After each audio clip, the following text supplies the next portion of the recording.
जय हिंद student, so how are you all.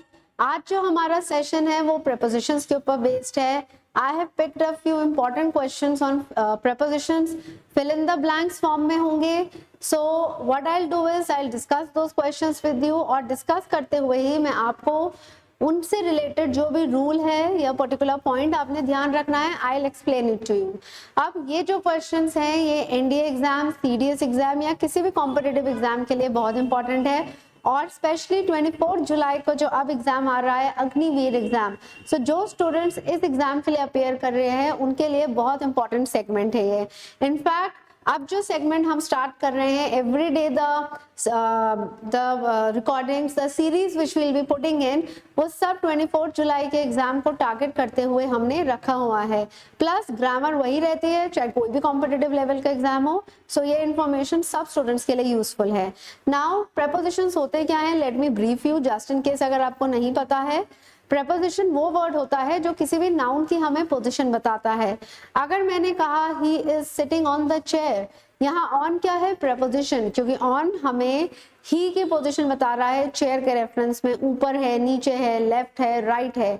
I am riding with a pen, यहाँ पे पोजीशन पता चल रही है पेन की, बेसिकली कि एक्शन कैसे हो रहा है। So it's being done with a pen. I am in the class, मेरी पोजीशन पता चल रही है, मैं क्लास के अंदर भी हो सकती हूँ, मैं क्लास के बाहर भी हो सकती हूँ। So in is telling my position in reference to class. So such words are called prepositions. अब पहला सेंटेंस देखिए, he drove from Maharashtra dash Karnataka without stopping to rest.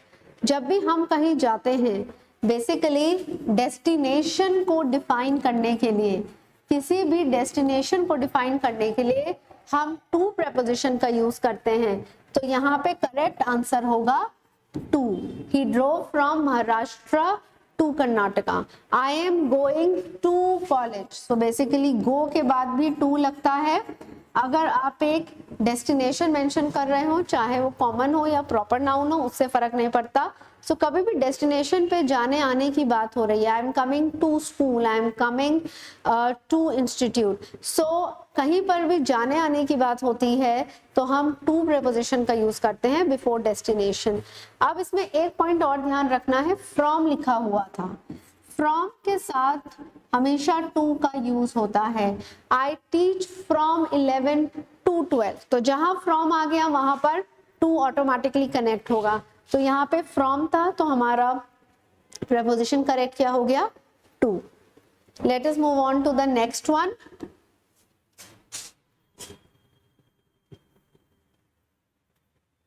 Okay. Bill fight dash hunting put 26 professional शिकार companies out of jobs. Now, fight होता है लड़ना, हम किसी के खिलाफ लड़ते हैं, तो किसी के खिलाफ लड़ने के लिए हमारा करेक्ट आंसर होता है against, fight against. We should fight against corruption. We should fight against our enemy. तो अगेंस्ट होता है किसी के भी खिलाफ, चाहे वो फाइट के साथ लगे या नॉर्मली भी हम बोल सकते हैं आई एम अगेंस्ट यू, मैं आपके खिलाफ हूं। सो जब हम किसी पर्सन के खिलाफ हैं, किसी भी चीज, किसी इशू, किसी मुद्दे के खिलाफ हैं, विरोध कर रहे हैं, तो हम अगेंस्ट का यूज करते हैं। फाइट के साथ प्रेपोजिशंस बदलते रहते हैं, जरूरी नहीं है हमेशा अगेंस्ट आए। अगर आप किसी के साथ लड़ रहे हो, I am fighting with my family, आप बहुत हिम्मत से लड़ रहे हो, I am fighting with a lot of courage, with a lot of hope, तो फाइट के साथ विद भी लगता है। कई बार आपने सुना बोलते हैं कि वो आखिरी सांस तक लड़ा, he fought till his last breath, तो वहां पे टिल आ गया, he fought till his last breath. तो ये थोड़े थोड़े प्रेपोजिशंस चेंज होते रहते हैं। तो फाइट अगेंस्ट होता है किसी के खिलाफ लड़ना, फाइट टू भी होता है, fight to the last man, he fought to the last man. To the last man का मतलब होता है आखिरी आदमी तक लड़ा है, पहले से आखिरी आदमी तक लड़ाई करी है। तो fight till the last breath होता है, fight to the last man होता है, फाइट विद ईच अदर होता है, fight with lot of hope, courage होता है, या फाइट अगेंस्ट यूज होगा किसी के विरोध जब आप करते हो, किसी के खिलाफ होते हो। Next,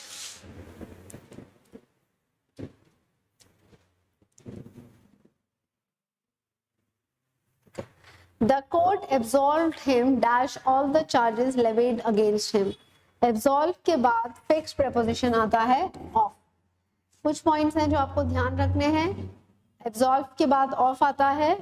Acquit. Acquit synonym है absolve का. Absolve का मतलब होता है दोष मुक्त होना, मतलब उसको चार्ज से दोष मुक्त कर दिया गया है. Absolve के बाद of आता है. Acquit के बाद of आता है. Accuse के बाद of आता है. एक्यूज ऑफ मतलब अगर हम किसी पे इल्जाम लगा रहे हैं, ब्लेम लगा रहे हैं, that is accuse of. He is accused of blame, he is accused of cheating, he is accused of murder. तो ये छोटे छोटे पॉइंट्स हैं जो आपको ध्यान रखने हैं. ये इंपॉर्टेंट क्वेश्चन है. Okay, now the next one.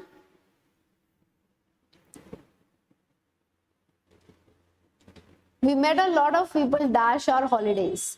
दौरान. अब यहाँ पर इन और ड्यूरिंग दोनों करेक्ट हैं, बट आपके एग्जाम से के हिसाब से आपको ड्यूरिंग मार्क कर कर आना होगा. यहाँ पे during will get you the score. We made a lot of people during our holidays. दौरान. इन और during again I am saying दोनों करेक्ट हैं. यहाँ पे we made a lot of people in our holidays, we made a lot of people during. But क्योंकि एक time period की बात हो रही है तो ऐसे में इन से ज्यादा अप्रोप्रिएट ऑप्शन होता है ड्यूरिंग. तो अगर आपको इन और ड्यूरिंग दोनों दिए जाए इस तरह के क्वेश्चन में तो आपका हमेशा correct answer to get the score you should always mark during.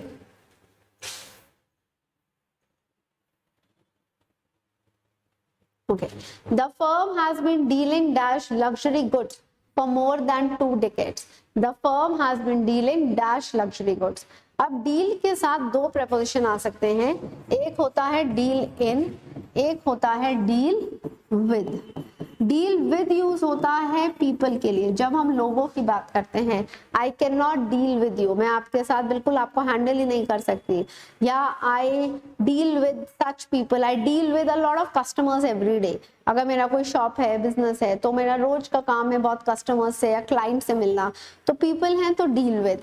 और डील इन होता है जब हम किसी कमोडिटी में ट्रेड करते हैं. जैसे लग्जरी गुड्स यहाँ कमोडिटी है तो हमारा करेक्ट आंसर इन होगा, विदाउट नहीं होगा. तो डील अगर आप किसी कमोडिटी में he deals in garments, he deals in shoes. तो अगर आप किसी कमोडिटी में प्रोडक्ट में व्यापार कर रहे हो, ट्रेड कर रहे हो, डील कर रहे हो, then your correct answer is in. But अगर आपकी डीलिंग किसी पर्सन से हो रही है तो हमारा करेक्ट आंसर विद होता है. Okay, next question. Today's students should be reconciled dash the way things are changing. Reconcile मतलब अपने आप को अडेप्ट करना, चेंज करते रहना. जैसे जैसे चीजें बदल रही हैं स्टूडेंट्स को भी अपने आप को उस हिसाब से ढालना शुरू कर देना चाहिए. रिकंसाइल के बाद हमारा प्रपोजिशन विद यूज होता है. फिक्स्ड प्रपोजिशन है, इंपॉर्टेंट क्वेश्चन है. अडेप्ट के बाद टू लगता है, जैसे अडेप्ट भी हो सकता था. अडेप्ट का मतलब यही होता है सिचुएशन में ढाल लेना. You should adapt yourself to all the situations or circumstances. So adapt के बाद to लगता है, reconcile के बाद with लगता है.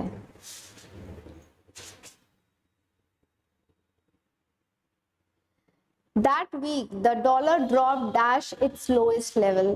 जब भी हम levels की बात करते हैं, चाहे वो lower level to higher level की बात हो या हायर लेवल से लोअर लेवल की बात होती है, जब भी आप लेवल की बात करते हो हमारा करेक्ट आंसर टू होता है. That week the dollar dropped to its lowest level. Because आप एक पर्टिकुलर पॉइंट बता रहे हो कि लोएस्ट मतलब उससे नीचे तो जा ही नहीं सकता ना. लोएस्ट तो सुपरलेटिव डिग्री ऑफ एडजेक्टिव हो गई. या it reached to its highest level. तो लोएस्ट या अगर हाईएस्ट लेवल होगा तो जनरली टू प्रपोजिशन यूज होता है. अगर कोई ऐसा क्वेश्चन आता है जहां आपको लेवल ना डिफाइन हो, आपको परसेंटेज बता दी, जैसे this week the dollar drop dash 5%, अगर इस तरह का सेंटेंस आया तो परसेंटेज के लिए बाय का यूज होगा. ये पॉइंट ध्यान रखना. अगर लेवल्स हैं लोएस्ट लेवल या हाईएस्ट लेवल तो हम टू यूज करते हैं. और अगर परसेंटेज होगा कि कितने परसेंटेज से गिरावट हुई है या कितने परसेंटेज से बढ़ोतरी हुई है तो हम बाय का यूज करते हैं, टू का यूज नहीं करते. Next question. He went dash sea alone. Previous question में मैंने फर्स्ट या सेकंड क्वेश्चन था, मैंने आपको एक्सप्लेन करा था कहीं भी जगह पर जाने के लिए हम टू का यूज करते हैं। तो अंडरस्टूड है, यहाँ पर हमारा करेक्ट आंसर क्या होगा, टू। अच्छा, यहाँ ऑप्शंस में देखिए इनटू प्रेपोजिशन है। इनटू मुझे एक्सप्लेन करना है प्रेपोजिशन। इनटू यूज होता है जब मोशन होता है बाहर से अंदर, फ्रॉम आउटवर्ड्स टू इनवर्ड्स। अगर आप कहीं पर भी एंटर कर रहे हो बाहर से अंदर तो कम इनटू होता है। ही केम इनटू द क्लास, तो वो क्लास में आया, तो बाहर से अंदर आया है ना। अगर वो ऑलरेडी क्लास में है तो in the class, you are in the class मतलब आप क्लास में हो। और अगर आप बाहर हो और आपको क्लास में आना है, so he is coming into the class. तो इन और इनटू में यही फर्क है। इन मतलब होता है अंदर, ऑलरेडी अंदर। इनटू होता है बाहर से अंदर। सो कम के साथ इनटू लग जाता है। एक पॉइंट इसमें आपको इंपॉर्टेंट ध्यान रखना है, एंटर के साथ इनटू नहीं आएगा पोजीशन के लिए, जब आने की बात होती है, क्योंकि एंटर का सेल्फ मतलब होता है बाहर से अंदर। He entered the classroom, into the classroom गलत हो जाएगा। Next, everyone in this world is accountable to God dash his actions, for his actions correct answer होगा। for का मतलब होता है लिए, बेसिकली जैसे हिंदी में कहते हैं ना कि अपने actions के लिए, कोई भी चीज अगर किसी पर्सन के लिए है, या फिर आप कह सकते हो purpose। For can also define a purpose. You have come here for studying. तो for ने purpose को define करा है। For his actions, purpose define हुआ है। This gift is for you, आपके लिए है। तो gift का purpose क्या है, आपके लिए है। तो for क्या define करता है, basically purpose। एक point का ध्यान रखना, जब भी for purpose define करेगा तो for के बाद हम noun या gerund का इस्तेमाल करते हैं। जैसे you have come here for studying, studying एक gerund है। I have come here for teaching, तो teaching एक gerund है। This gift is for you, तो you एक noun है, proper noun, pronoun है। So हमेशा for के बाद हम एक noun या pronoun, proper noun या gerund का यूज करते हैं, verb का नहीं करते। Next question. Ram agreed dash my proposal. Ram agreed dash my proposal. अब यहाँ with और to, ये दो ऑप्शंस हैं जिनमें आपको डेफिनेटली कंफ्यूजन होगा। ऑलवेज रिमेंबर, कभी भी agreed वर्ड आ जाए, angry आ जाए, इस तरह के अगर वर्ड्स आते हैं, वर्ब्स हैं ये, agree हो गया, angry हो गया, annoy हो गया, अगर ये वर्ब्स आते हैं तो आप with तब लगाओगे अगर पर्सन की बात हो रही है, और टू तब लगाओगे अगर किसी मैटर की, किसी थिंग की बात हो रही है, तो आप टू लगाओगे। For example, Ram agreed to my proposal होगा, विद नहीं होगा। टू करेक्ट आंसर है, क्योंकि प्रपोजल एक मैटर है। अगर यही पर्सन होता तो विद लग जाता। राम एग्रीड विद मी, तो विद लगेगा पर्सन के लिए और टू यहाँ लगेगा for a thing, for an offer, for a proposal. ये डिफरेंस ध्यान रखिए। सिमिलरली एंग्री के साथ भी यही होता है, he is angry with me. अब पर्सन है तो आपने विद लगा दिया, ही इज एंग्री विद मी। और अगर कोई चीज होगी, जैसे बिहेवियर पे गुस्सा है या मिसकंडक्ट पे या परफॉर्मेंस पे, तो वो नॉन लिविंग है, एक मैटर हो गया, इशू हो गया, तो एट लगेगा। ठीक है, he is angry at my behaviour, he was angry at my misconduct. तो एंग्री के साथ एट लगेगा for a reason, basically misconduct, behaviour, जिस बात पे भी गुस्सा है, और एंग्री के साथ विद लगेगा पर्सन के लिए। सिमिलरली अनॉय के साथ भी अनॉय विद होता है पर्सन के लिए और अनॉय एट होता है for a thing. Next, he is addicted. Addicted के बाद टू आता है, he is addicted to smoking. किसी भी चीज का अगर एडिक्शन होता है तो हम टू का यूज करते हैं। This is I think quite a simple one, familiar होंगे आप लोग क्योंकि स्पोकन इंग्लिश में बहुत यूज होता है।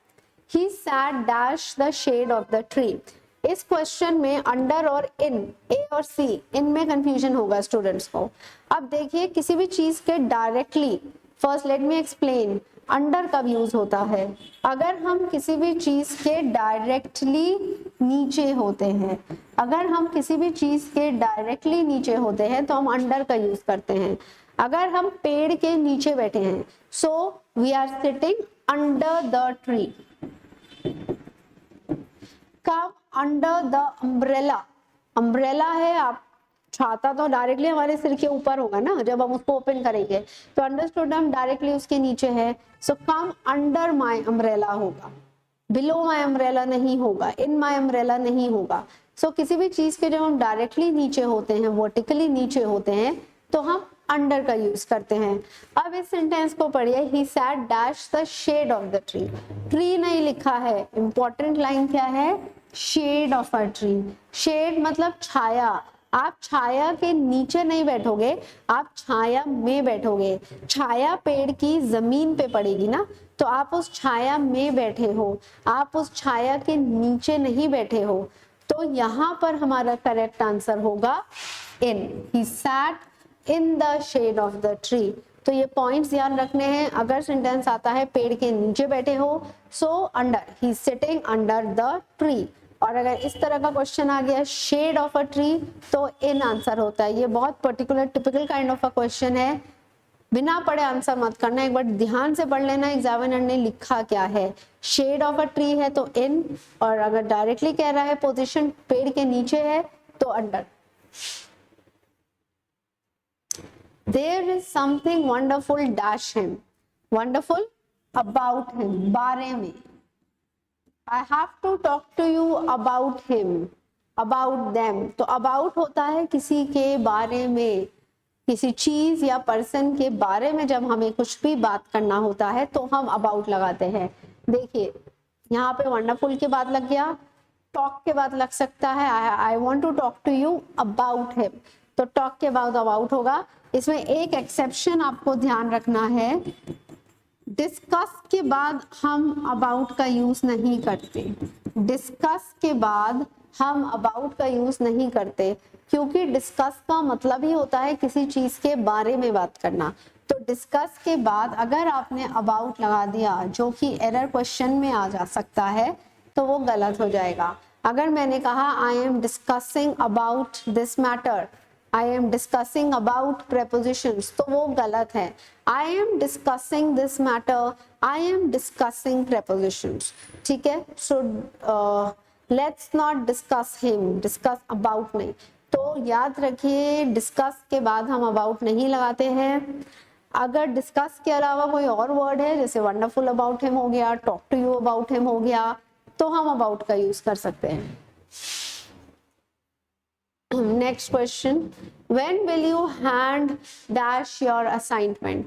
फ्रेजल वर्ब है एक्चुअली ये, हैंड इन। हैंड इन का मतलब होता है to submit. When will you submit your assignment. ये एक क्वेश्चन मैंने इसलिए यहाँ दिया है क्योंकि फ्रेजल वर्ब्स आपको एग्जाम में इस तरीके से आ सकते हैं, फिल इन द ब्लैंक्स में। जैसे हैंड एक वर्ब है, 4 ऑप्शंस है, hand back, hand into, hand down, hand in. तो you have to identify the correct answer. तो यहाँ करेक्ट आंसर है हैंड इन। हैंड इन एक फ्रेजल वर्ब है जिसका मतलब होता है to submit. Next question, a new minister has taken dash after the election। Take over होता है बेसिकली। टेक ओवर का मतलब होता है किसी भी चीज का चार्ज ले लेना, रिस्पॉन्सिबिलिटी। जैसे हम हैंड ओवर कर देते हैं ना, किसी को सौंप देते हैं, तो टेक ओवर होता है कोई भी रिस्पॉन्सिबिलिटी ले लेना। So new minister has taken over the responsibility. Minister ने रिस्पॉन्सिबिलिटी को ले लिया है। Next question, There is a bridge dash the river। ये इंपॉर्टेंट क्वेश्चन है। इस तरह के क्वेश्चंस बहुत आ सकते हैं एग्जाम में। आप ध्यान रखें, कभी भी इस तरीके का क्वेश्चन आएगा, आपका करेक्ट आंसर अबव नहीं होगा, ओवर होगा। अब ओवर यूज कब होता है? जैसे अंडर मैंने आपको बताया था, कोई चीज डायरेक्टली नीचे के लिए हम अंडर यूज करते हैं। इसी तरीके से कोई भी चीज अगर डायरेक्टली ऊपर है, आपके ऊपर है, तो हम ओवर का यूज करते हैं। अगर मेरे ऊपर एक फैन है, मेरे सिर के ऊपर, तो डायरेक्टली ऊपर है, so fan is over my head, above my head नहीं होगा। Umbrella is over my head, क्योंकि डायरेक्टली सिर के ऊपर है। तो कोई भी चीज हमारे डायरेक्टली ऊपर होती है, स्प्रेड आउट नहीं होती, लेफ्ट राइट नहीं है, आगे पीछे नहीं है, मतलब फैली हुई नहीं है, बस हमारे डायरेक्टली ऊपर है, तो वहां पर हम ओवर का यूज करते हैं। इस सेंटेंस में रिवर और ब्रिज के रेफरेंस में, अगर ये एक रिवर है तो ब्रिज नेचुरली रिवर के ऊपर ही होगा, जितनी रिवर है उतना ही ऊपर उसके ब्रिज आएगा, so that people can walk and cross the river. So इसलिए यहाँ पे करेक्ट आंसर आपका ओवर होगा, ऑन या अबव नहीं होगा। सिमिलरली यही क्वेश्चन रिवर्स करके भी आ सकता है। क्वेश्चन इस तरीके से भी आ सकता था, there is a river flowing dash the bridge. अब river flowing dash the bridge, अब आपको लोअर साइड पोजीशन क्या है, नीचे की तरफ से प्रपोजिशन लगाना है। तो रिवर नीचे बह रही है तो ब्रिज के ऑब्वियसली डायरेक्टली नीचे होगी ना, तभी तो ब्रिज उसके ऊपर है डायरेक्टली, तो रिवर डायरेक्टली नीचे है। देखिए ये रिवर है डायरेक्टली नीचे, तो यहाँ पर रिवर के रेफरेंस में अंडर लगेगा और ब्रिज के रेफरेंस में over. So this is one very important question. Please make yourself comfortable at home. At home बोलते हैं, please make yourself comfortable at home. जब आप घर पर होते हैं तो home से पहले at लगता है। आप जा आ नहीं रहे हो, आप destination पे नहीं जा रहे हो, इसलिए to नहीं लगता। I am at home. I am at home का मतलब मैं घर पर हूँ। I am not at home मतलब मैं घर पर नहीं हूँ। I was seeing the movie at my home. मैंने मूवी घर पर ही देखी। तो एट होम का मतलब होता है आपकी एग्जैक्ट पोजीशन उस टाइप घर पर है। Next question, the brave youth immediately jump dash the river to save the drowning child. यहाँ पर आपका ब्लैंक है। अब देखिए मैंने इनटू प्रपोजिशन आपको एक्सप्लेन करा था। इनटू मैंने क्या बताया था, आउटवर्ड्स टू इनवर्ड मोशन। तो जब कोई जंप करेगा रिवर में तो नेचुरली वो रिवर के अंदर नहीं है, तो इन तो लगेगा नहीं, वो बाहर होगा ना, बैंक पे होगा रिवर के, वहां से उसने अंदर नदी में जंप करा, तो बाहर से अंदर ही तो उसने जंप करा है। तो यहाँ पे करेक्ट आंसर क्या होगा, इनटू। इस तरह के क्वेश्चंस इंपॉर्टेंट है, पोजीशन का है ये question. Next, when we can make no progress if we continue working dash these conditions.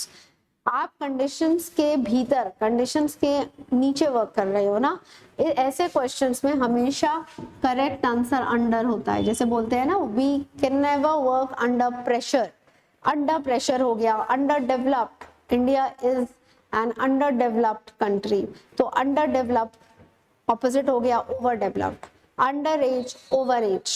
Similarly under these conditions बोला जाता है, बिलो दीज कंडीशंस नहीं बोला जाता। यहाँ अंडर पोजीशन के लिए नहीं यूज हो रहा है, बट रेलेवेंस वही है कि आप किसी चीज के प्रेशर में, किसी चीज के नीचे वर्क कर रहे हो उन्हीं परिस्थितियों में।